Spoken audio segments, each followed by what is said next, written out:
Dear friends, I welcome you all to the two talks this morning, the title, In Dialogue with Nature. And the speakers are Ronja Eis and Anet Spengler. Ronja Eis is part of the team of the youth section. She's a researcher, and she was working on the method use-led qualitative research. You could explain this that those people who are researching research themselves.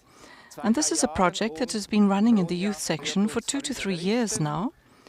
Ronja will share this with us. And otherwise, she is a student, and I think he said she lives in London. Anet Spengler will share from the point of view of farming.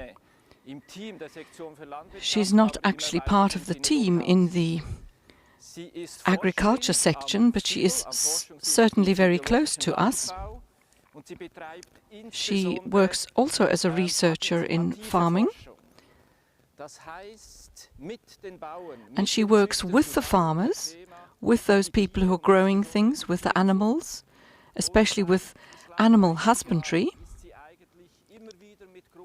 And she's always with different farmers, working with them on their farms, looking at how they breed, looking at the farm. How can you develop the potential of the farm? And I want to say this clearly. It's part of her. She's a very practical person. She does have a farm herself. So now I invite you during this lecture that you can put comments into the chat, and when we have the conversation at the end, we can then refer to your comments. So, thank you very much.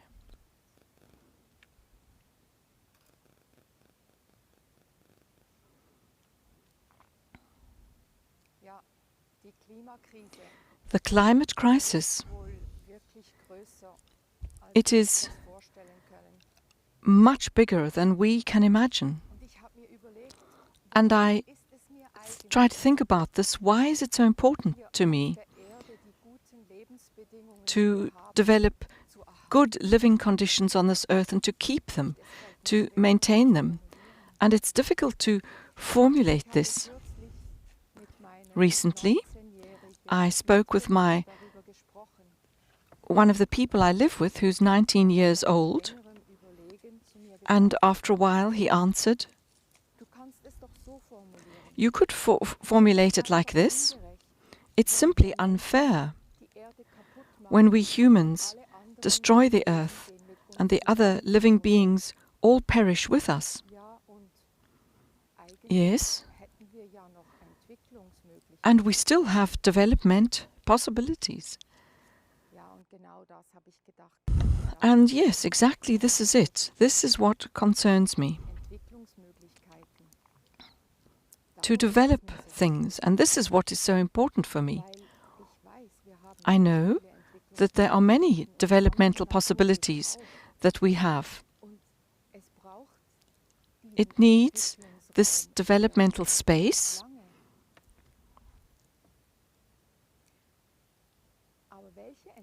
What sort of development are we looking at? And I think development is when one can develop the faculties, the possibilities so that the possibilities become faculties. And if you think of us human beings, we do have very special qualities. We can understand one another. And it's not just from the outside, but we can understand one another from the inside. And you could say we could almost like sharing our beings with one another in order to understand in order to understand the other from the inside. Can I imagine what it is like to be the other? And this is something that, if we can have a dialogue with the other beings, this is something we can develop, and we can perhaps do this already a little bit, but this is something we can develop. And I think that the other nature beings help us with this development, because they don't lie. What they say to us, or how they react of what we think, it is always true. For instance, I feed a cow a lot of food, too much food, and he has an acid stomach. And this is what we experience. We experience with this climate breakdown. This is a kind of an answer from the atmosphere of what they think, of what they see, of what we think and do over the last few years. And the other faculties that we have is that we can become conscious. We can become conscious of our thinking. We can become conscious of the consequences of our thinking, feeling, and actions. And this helps us to understand what we can do next. And we could do this. And sometimes I think it seems like there's a competition. Are we going to manage this?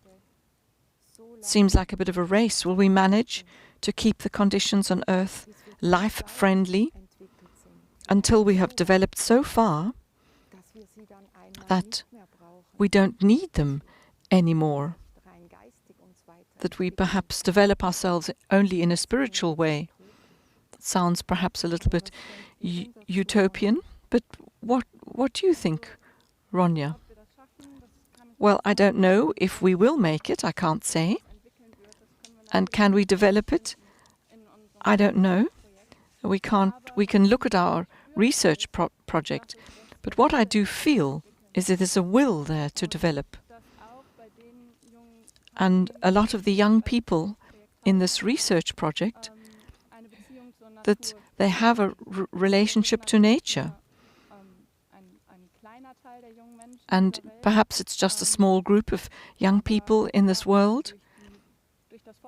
But if you look through the research, then one is hopeful. And that is certainly what I can say, this hope. The last few months, I have been looking at the sustainability of nature and climate change and protecting the climate. And I've been trying to look at how do the young people speak, that we interviews. I didn't interview, I came later to this project, but my colleagues interviewed them. How did the young people talk about nature, and what was their content? For those people who've not heard about this project, I'll just share briefly an overview with you. It's been running for about 3 years, and there were young people from the age of 18 to 35 years old. And there is a graph there. And here all the different nationalities. 30 different nationalities represented. And there were also male, female, and non-binary people taking part, and people, what sort of level of connection with anthroposophy did they have, and what sort of training or education did they have. We did about 70 interviews, about 1.5 to 2 hours, and they were carried out by my colleagues, Andrea de la Cruz and others. Johannes Kronenberg also helped. There were 4 focus groups, 5 diaries, and 8 months of online activities. And all of this content I've analyzed from the point of view of nature, sustainability, and climate change. And I looked at this in a way, what is the relationship of I and you between the young people, between the young person and nature? Uli Hurter, in his lecture, he spoke about this in close relationship between the human being and nature, between the I, you, and we're looking at this from a structural point of view. How can we meet the climate change, or rather should I say the climate breakdown? And now I'd like to look at the interviews, the ones that we did in the early part of the project, 2017 to 2018, and the relationship between the participants and nature. And most of the people answered their interviews in English, so they will be in English. For those people who want to read German, on the screen you will see German. But she's going to read them in English. I will also read them because I'm not sure whether you hear her voice or not. So in 2017, the one that for me was probably the most impressive was warmth, the warmth and the loving quality of nature. I always think about my mother's love, because it is like the purest love. It is the same love that the earth has for us. Sometimes we do not know how to see it. It gives us everything. It sustains us. It keeps us here all the time. It is so much love every day, to be able to breathe, to be able to nourish us, to walk, to be able to feel it, to be in this experience, a very pure love.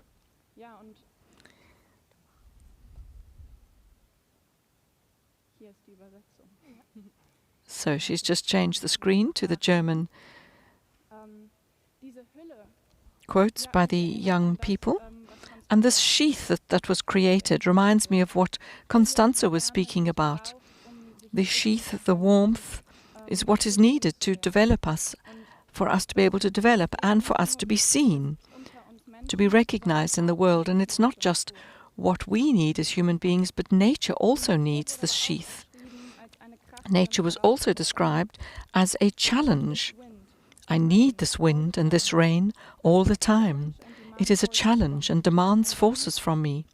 And then I can just breathe. That's the second one on the slide. And something that makes us feel small. The most strong experience for me is our winter, because it's like 8 months with darkness, without sun, with a lot of snow, and you can see the northern lights. Then you don't feel, I'm a strong human, I can do what I want. No, you really feel like a puppet of nature, and you understand that you are a little piece of the whole world. And at the same time, nature is a place of where you can look inwards and develop your spirit. And one person said, nature helps me searching for myself because I can only find the answer within myself. I need to go back to nature. Like in some spiritual path where one needs to say goodbye to industrial time for some time and be closer to nature. But I understood that it's not my path. It's a good experience, but it was not enough for me. I can't find the answer in nature. I couldn't understand what it means to be human. In this quote, it seems that we are part of nature and yet also separate from nature. And this is partly contributes to the conflict where we stand now. One of the people who took part in the project did not feel themselves to be male or female and said, in nature this is a role model for me, a role model that we can learn to be part of diversity and multiplicity. And this person experienced in their everyday life that they were abnormal. But looking at nature, this person said, I'm not abnormal. I'm a part of a not very expected human diversity. Because if you look at nature, nothing is the same. It's all different. Sometimes it grows one way, and the same thing grows in a different way, but it's all different. And in this way we come back to the necessity of being seen, of being recognized, that we've heard of already in the conference. Nature as a role model. And this became stronger in the next year. But carrying on with 2017, the most general subject was personal development. And we saw that we were moving towards a crisis. One woman said, how we are living doesn't work anymore. It's not good for the world or for us, or for the species, the animals, the plants. We need to change. We need to respect ourselves, love nature and the animals. I know we live in a technological world. In part it helps us, in part it doesn't. But it's getting out of control. So that was in 2017. Later, this mood became stronger in the focus groups and over the 8 months that we were working. 2017, we started to look at the future, where religion as a word means to be reconnected. That's what I hope for humanity, and each individual to be connected to all beings, to nature and to other human beings, and to the spiritual world. In the interviews, the participants were invited. They were invited to, after they'd made a journey through their biography, to describe how the world might look in the future if this gift could be given to everybody. And that was one of the answers.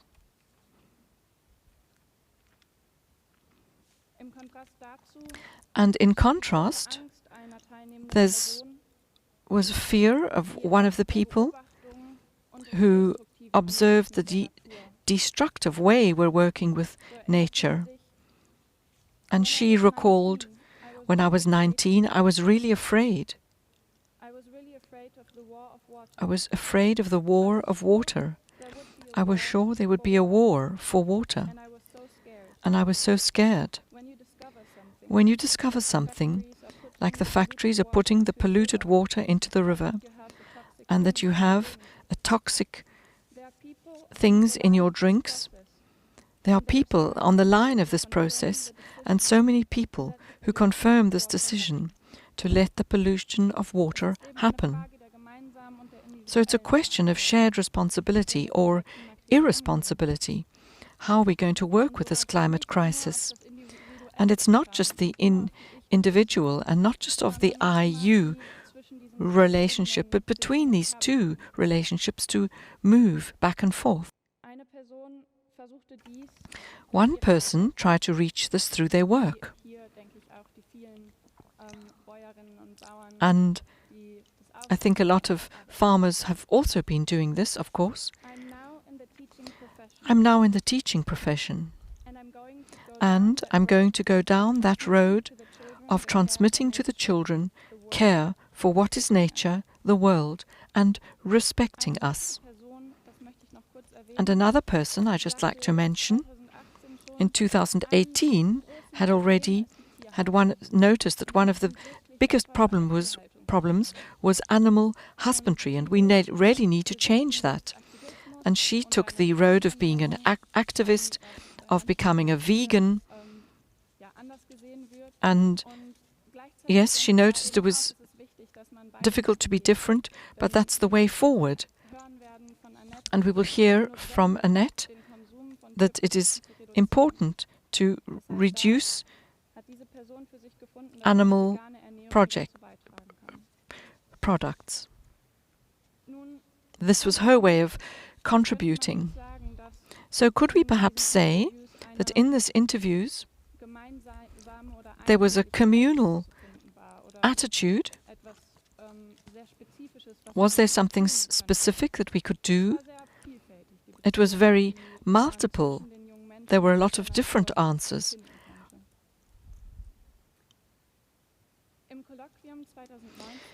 We had a colloquium 2019 looking at in the focus groups, and this took place on those Fridays for Future with the young people and the Extinction Rebellion, and we could see that we were moving towards this climate crisis.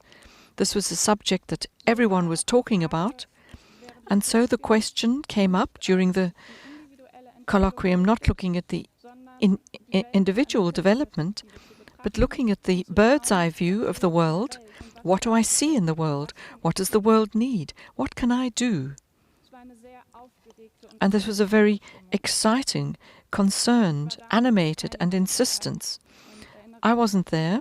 I was there, and I remember what it was like in these focus groups. A young girl, 16 years old, from Switzerland, said, when she observed the world, she said, stress, no enjoyment of life, destruction by humans. That is what she noticed. These three things.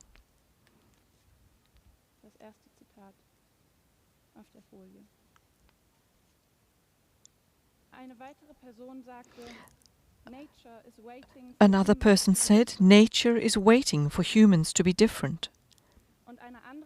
And another said, we need to recognize what one has received from others, from life, from the earth, questioning what for, how can I further what has been given to me, how can I give something back, through solidarity, through contributing to growing that which has made one grow. And I've jumped one quote, that was the last quote on the slide. But how can we support this life? How can we support what keeps us alive? And of course, all of you farmers would be very happy. One person said, I chose the path of farming because I feel that what we need is to create spaces that are alive, to fill space with life, to create spaces that are filled with goodness, because this is the sadness that I'm feeling. It's nice that we are so high up in our spiritual development, but how long will we be able to do that when our resources are gone? And that's what you were saying, Ronja. What will support my spiritual growth if there's no life on this planet anymore? How can I use my light to bring life, to fill these spaces with something that is life? And this question, what for? This question has been answered a little bit, or at least recognized. Someone else said, in the same discussion, the current situation with the planet generates a need to question our materialistic worldview, which is at the root of the problem. Why sustain the planet for future generations? A truly materialistic worldview cannot answer this question. for it doesn't matter. Only a spiritual world conception can work towards future and purpose. Youth is connected to this, as long as it does not adapt to mainstream, to what is expected, to the social norm.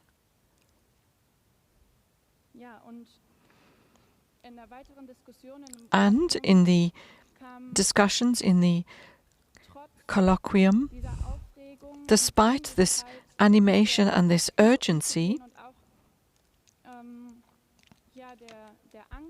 and the fear that of course lives there, there seemed to be a chance within this crisis. And one person said, I feel a sense of urgency. It's a kind of feeling that I need to do something, and a sense of not having enough time. This can lead to action, but it can also be paralyzing. And there is also inspiration, a sense that many different things are coming together to make good conditions for some sort of a waking up. Crisis as an invitation to wake up and face it and work with reality. And another person said, we are in a time where everything can go to the lowest point, to the darkest abyss, but also to the highest realms. We have these extreme things. It's a kind of a fight. Everyone is fighting in themselves, and we also fight as humanity. But there's so much opportunity. This is the beginning of creation.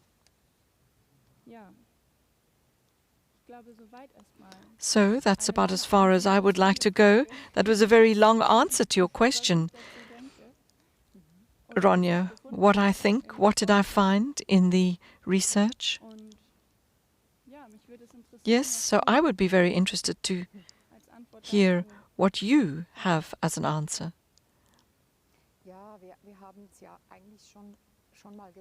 We've said it to a certain extent. There are three things that we can do. We can develop ourselves. We can, in dialogue with nature, as I've already said, and prevent the further development of the warming of the climate.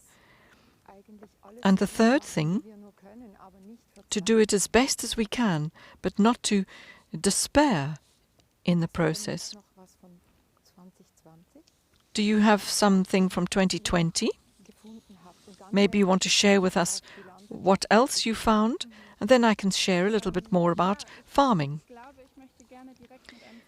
Yes, I'd like to begin with a quote, says Ronja. It's very interesting about the will, that the will is, one can feel the will, and all the people taking part in this conference. This is a very important point. And yet we live in a society where this is not shown. And one person said, it's a bit of a longer quote, maybe we need to take one step back and ask a question. I think that is very important. Listening to all of these answers about the importance of empathy, love and community, I ask myself, how is it possible that if we're all in that kind of mindset, if we're all advocating sincerely for empathy, love and community, how is it that the world looks like it does? How is it possible that fires are burning in Australia? 2019. Forests are being cut in Brazil. The coronavirus is happening right now. Sorry, this must have been 2020. And racism. How is this possible? I think everyone needs to ask this kind of question, because it's not only us that are kind people or pure. Has this nothing to do with us? Or is it maybe our complicity? Is it possible that I contributed, maybe even unconsciously, Even if we think that we are empathic, kind and loving towards others, the world is showing us something completely different. I don't have answers, but I think that this is a time for reflection, and in addition to immediate solutions, to ask the question, how did we get here? And that was in the last 8 months of 2020, during the COVID crisis, during the pandemic, that this part of our research took place. And in this 8 months of research, the most important question was, how can we live to be able to get out of this crisis? And how can we create, how can we shape our lives? And it was more important, it was important to look at the climate crisis. It was very clear that the climate crisis was part of it, but we were more focusing on what can we do as a society? What can we do amongst ourselves? How should we live? In what the way that we live with one another? What have we lost? One of the participants said, the task of humanity now is to take responsibility for their own mistakes, for their own actions. And in a certain way, this is what is happening in our research project, asking questions and listening to one another and listening to the questions. One starts to carry responsibility. And in this way, one can notice that the young people are able to speak out of the recent past, but also to look into the future. And they have tried to find a path to work in the present, to take responsibility.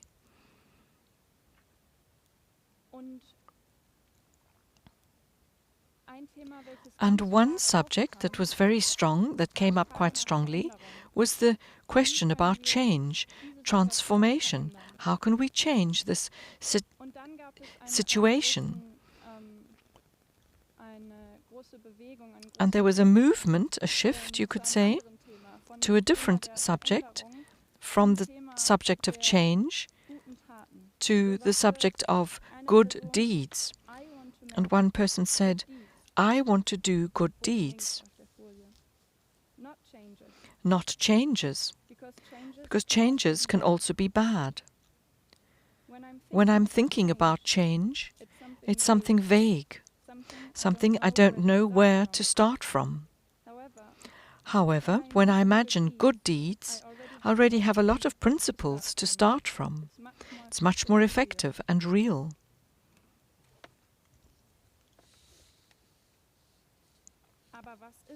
But what is good? What is a good deed?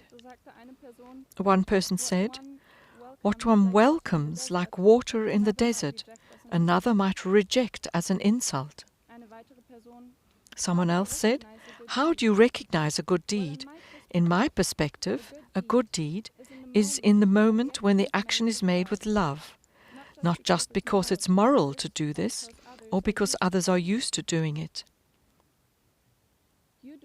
You do that action because you feel that the other person will receive your support and your love. It needs to be true. It needs to be done with love. And in one of our meetings, our Constanze Karlik said, an ethical act is concerned with life. An ethical act has to do with life. An ethical act is connected with life. And a last point I'd like to say,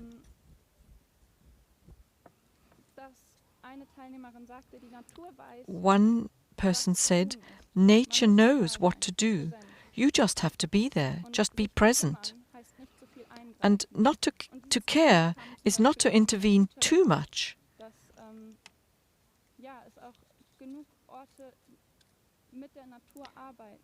And to have places that work with nature is to allow nature to be. Not all land needs to be worked. But the land that needs to be worked, there one can think about how to work the land so that nature can be present, fully present in what it can bring. Thank you so much.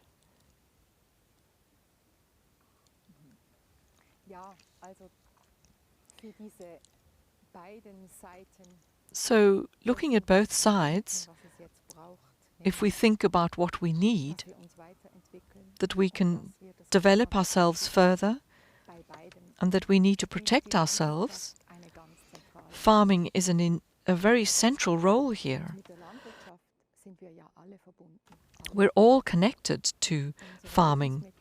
We need the food from the farms, the way we use the land through our own nature, and through the way animals are kept, the animal husbandry, the way we work the land.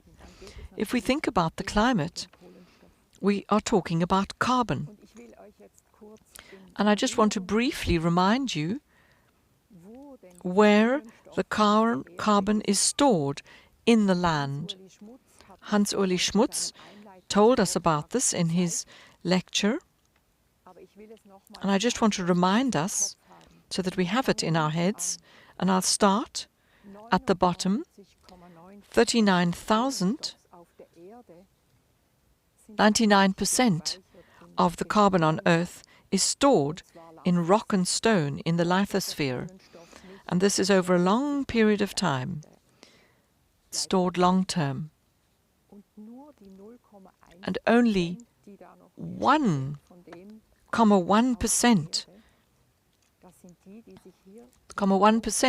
is all the rest of the figures in the rest of the slide. And carbon can dissolve out of these places or be refixed into these places. So, of this 0.1%, we have carbon in the oceans, mostly. And the second most is in the fossil fuels, the fossil substances, in the fossils. And I want to say, I wrote this in German, I wrote this in English, and in English billion is billion, and in German, funnily enough, it's milliard, which sounds like million, but it's billion. And most of the coal in the earth, most of the carbon in the earth that has been compressed down into the earth as coal, gas and oil, as Hans-Uli Schmutz described to us, those tiniest little living beings and plants, millions and millions of years ago, took the carbon out of the atmosphere through the help of the sunshine, through the help of light, and it was all compounded down into the earth, and the oxygen was let into the air, and the carbon dioxide, some carbon dioxide was released into the air, and in this way the atmosphere was created. The air that we know it is nowadays was created, and this allowed animals and humans to live on the earth. So this carbon that has been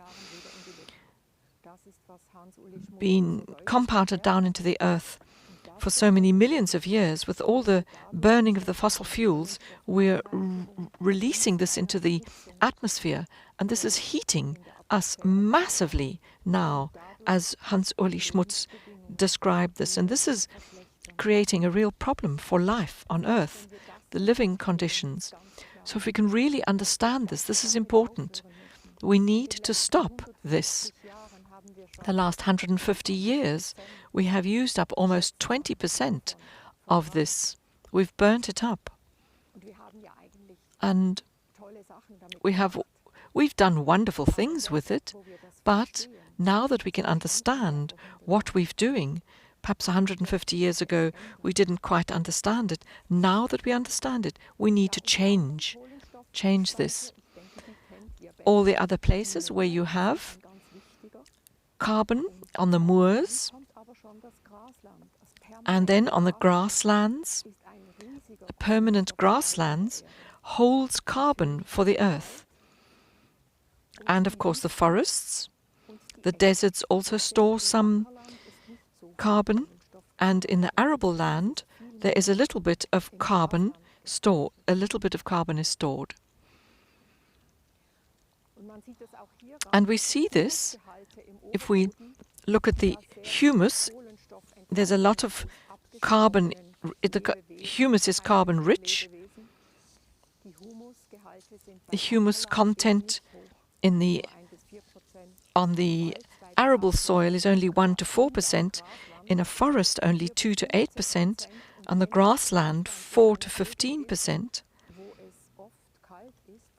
And if there are cold areas, for instance here in the Alps in Switzerland, then it's 12 to 25%. And in the permanent grasslands, 12 to 15%. And you see this, how important the grasslands are. And in this circular graph, I'll show you the usable areas of land use. Most is permanent grasslands. And in a lot of parts of the world, it's actually not really green permanently. And the arable land, which we use for food, a quarter of the surfaces, and only 8% is also arable land, and that we use to produce the food for our animals, domestic animals, and the smaller area is the fruit and wine, the grapes. So you can imagine, what does this grassland look like? Here are a few pictures on the Swiss Alp. And then we have a beautiful picture of the Tibet Plateau in China, an enormous area of grassland, which is really not used very much. In Mongolia, a permanent grassland surface, and in Bolivia, and here in Senegal, one of these so-called green grasslands that is not really green.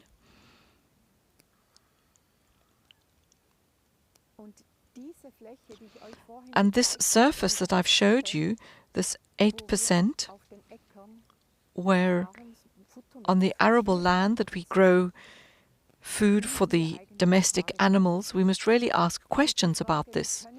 And this is the question: how can we nourish the whole population of the whole world, coming up 9 billion people? And we need to use these to nourish the human beings, to grow food. And the animals, the grazing animals, should be grazing on the grasslands. And in this way, they help store the carbon in the grasslands. And how can we work with this? How can we change this? We don't need arable land to grow food for animals. The animals can graze on the grasslands.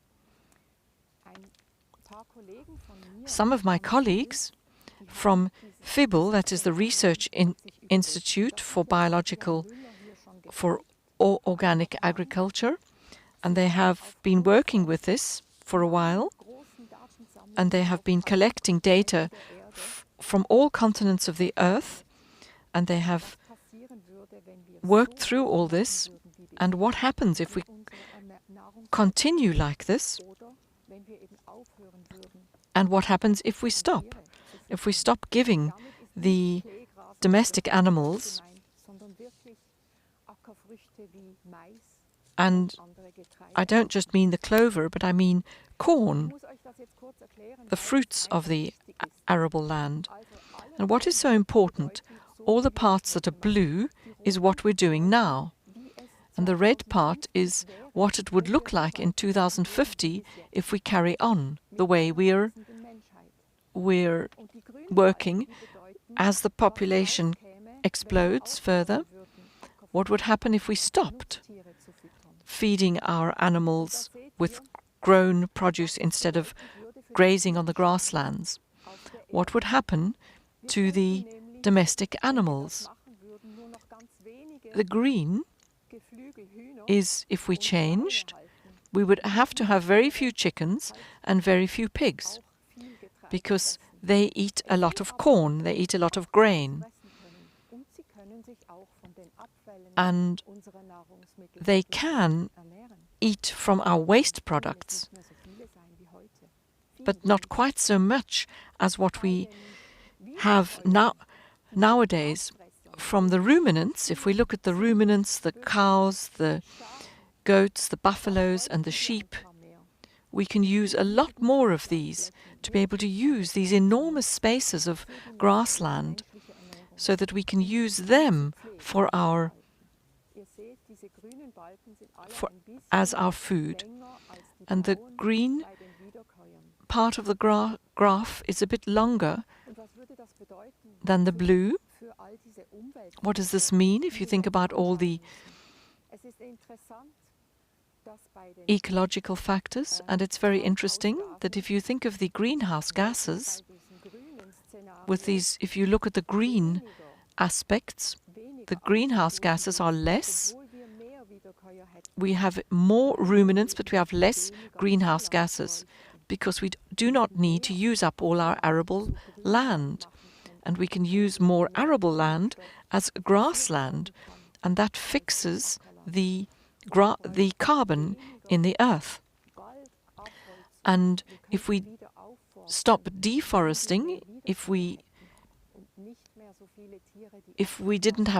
had more cows, more ruminants, we wouldn't have to deforest so much. So these ecological aspects would improve if we stop feeding produce from the arable land to the animals and let them graze. So what happens with our food? And this graphic, the circular graphic, is about food for human beings. The dark aspect of the disc is the percentage of our nourishment that we can eat of plants.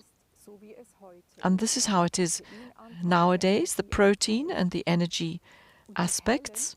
And the lighter part is the amount of animal food that we eat, animal protein that we eat. And this is a general figure. In Europe, we tend to eat more meat. And if we carry on like this, it will look like this in the red color.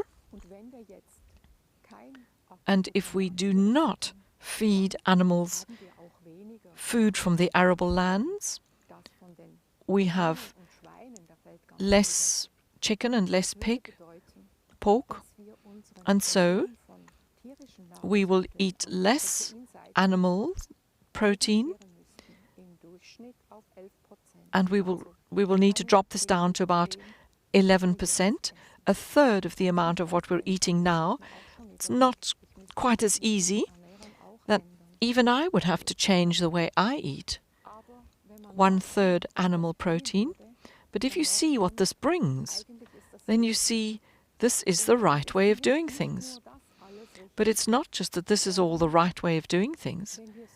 But if we work like this, then the animals live in a way that they like to live. the ruminants are created to eat grass. Their digestion is efficiently digests grass, and it doesn't efficiently digest the grain that we give them nowadays. So it's not just healthy for us, but it's also healthy for nature and for the animals. But what does this mean for animal husbandry? It means that animal husbandry and the breeding, we need to do this that is right for each species and right for each geographical region. The animals should be able to live from the feed that is grown where they are. We shouldn't be transporting animal feed through the world. Animals should be, as much as possible, able to graze in the meadows. And if it's not possible, like here in Switzerland during the winter, then we feed them with grass products, hay and silage in their stables. And what is important is that the food in your area should, that the circle, that we should use the manure from the cows on the land, and this should stay in the region. The manure of the animals should be spread partly on the land where their fodder grows. The large part of the manure should be available for arable land. And this is a very valuable manure. It's not just, but it also stabilizes the earth. It keeps the earth as a living quality, so that a lot of the carbon can be held into the earth. Carbon from the atmosphere can be put into the earth, and that the soil is more stable. It is not so challenged by the different climate difficulties. So on both sides, especially using the mature manure from the cows, fixes carbon in the soil. And what would happen if we did this in a rightful way? This is a graph out of the DOC research, the DOC trial, with all different ways of farming, biodynamic and conventional and organic farming. The biodynamic, that's the top graph she's pointing to. It can be held for a long time. It doesn't drop down. And with all the other ways of farming, even with organic farming, the humus content drops down. So what is the difference between biodynamic and organic? Of course, the preparations, the biodynamic preparations are very important. And something else that's very important in biodynamic farming is that the manure of the animals is composted.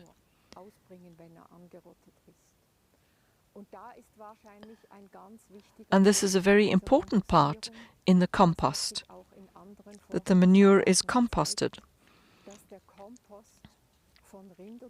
And cow manure that is composted holds the soil in a stable way and fixes the carbon in the earth, in the soil. And you can see in this DOC trial, when they were measuring the methane emissions. It was measured on the Earth, on each of the plots, and the organic had 61%, the biodynamic had 44% only. So, in other words, it's fixing the carbon and not allowing the carbon to go back into the atmosphere. So, all of us farming, we have quite a potential there to improve something, in that we work with compost in a positive way. From one cow, if you do it well, you can have 1,200 kilos, I think she said, to fix in the soil. And you have to work with this mature manure in a good way. And what does it mean to do this well? If I observe myself, then I know about 5 years ago I was not really taking that note of my compost from my sheep, but now I notice this very closely, and I notice that there had a few details that were not quite right. If I look at the manure heap when it is smoking, carbon and nitrogen are being dissolved into the air, and I have to get the right level of dryness and wetness, or heat and coolness in the manure heap. And also, if I see these white spots where it has burnt, that tells me that carbon has been released into the air. And we need to keep the carbon and fix it into the earth. Only in that way, the ruminants are animals who can help us. And they can play their part in working with the climate change, and not to have this cows give off methane with ructus, but actually they bring us a lot more if we work with them in this way. The ruminants in connection to the climate change, we need to see them in this new light. And so I would say, in working with the animals, working with compost, working with all the nature beings that we work with, it is about looking exactly, observing exactly, and out of these observations to understand what we're doing, and then to work in a way that our understanding teaches us. And this is the dialogue with nature.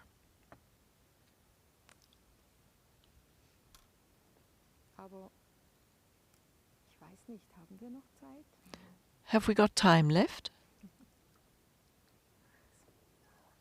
Beautiful sunshine and through the windows in the background.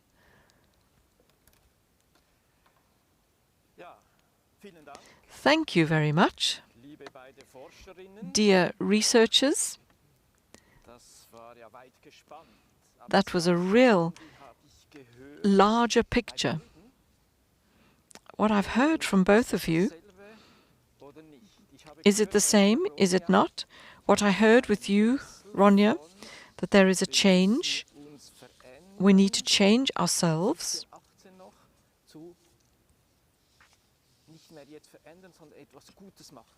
Not just to change ourselves, but to actually do good deeds.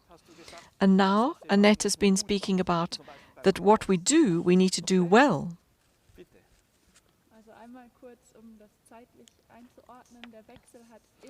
So the change in the research, it took place in 2020.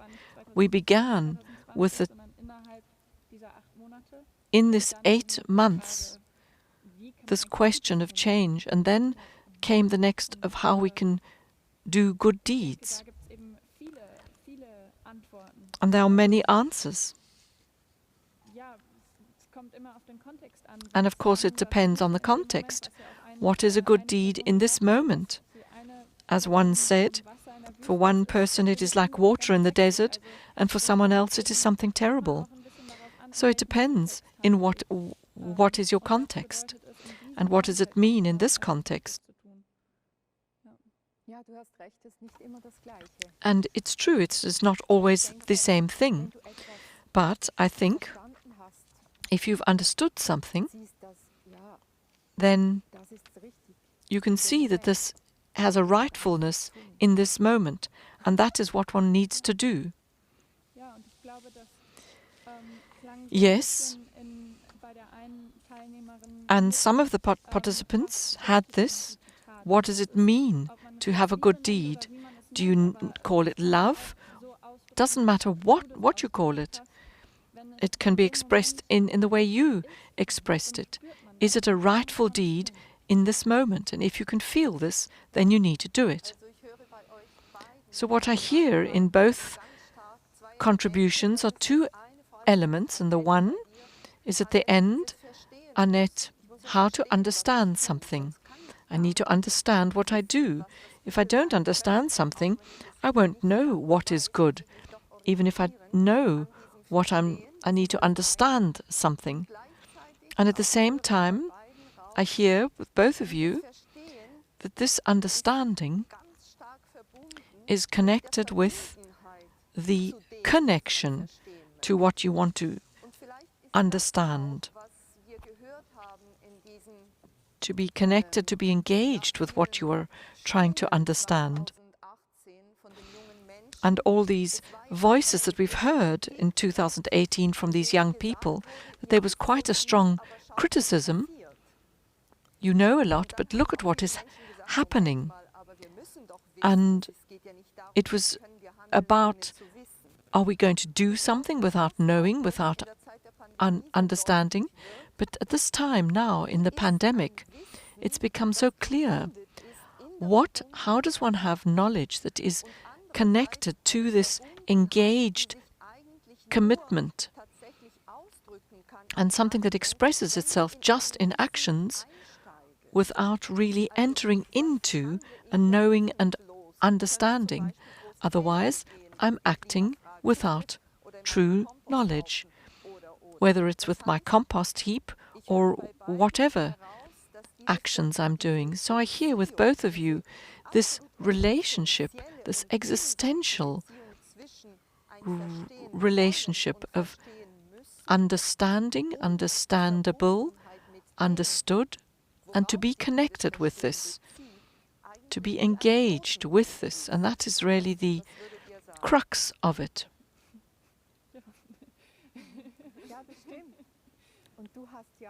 Yes, of course, yes. And you said about this in your lecture, children want to be recognized, and all nature beings want to be recognized. And you notice, it's not just my connection, but it's also their connection. We are together, and in that way, to do something wrong actually is less. The danger of doing something wrong is less. There have some questions have come in. In the chat, questions have come in. And Anet, this first slide that you had, Anet, if you have only just this 0.1% of carbon that we have in on the surface of the Earth, despite all of that which we've burnt up, how do we work with this from an agricultural point of view? How do we bind the coal, the carbon? And this 20%, I don't have the exact figures. Is this a real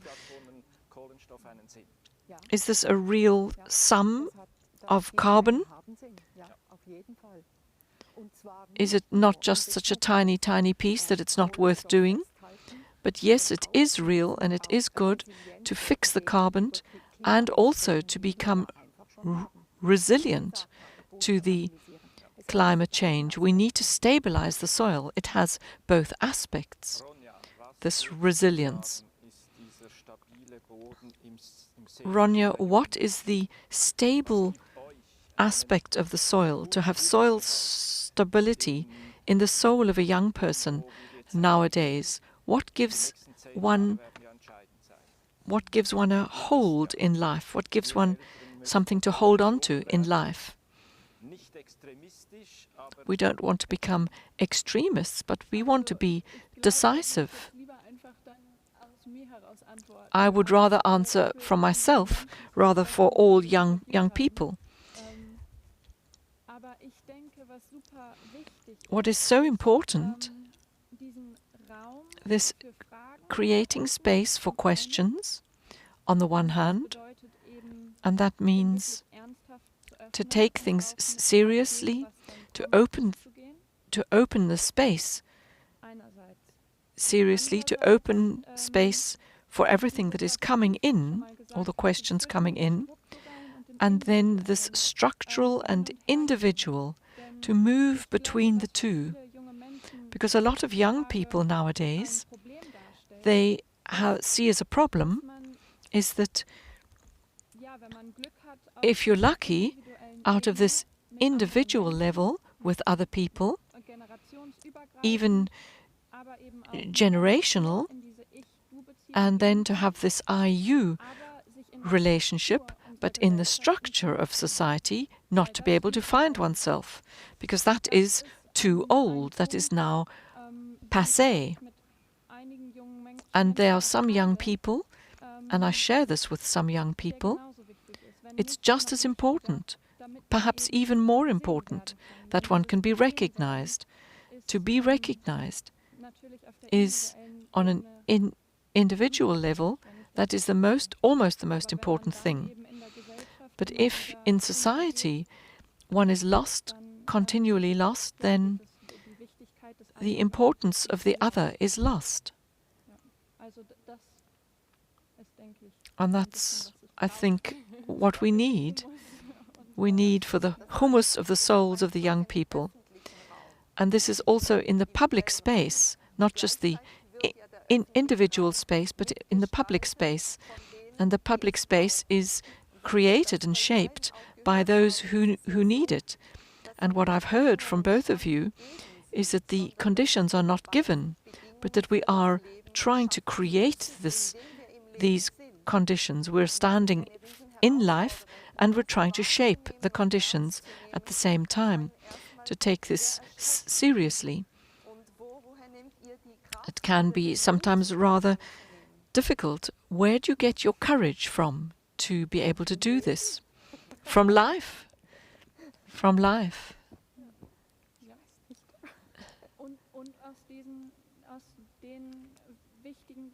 From these very important relationships. The individual speaks in this sense.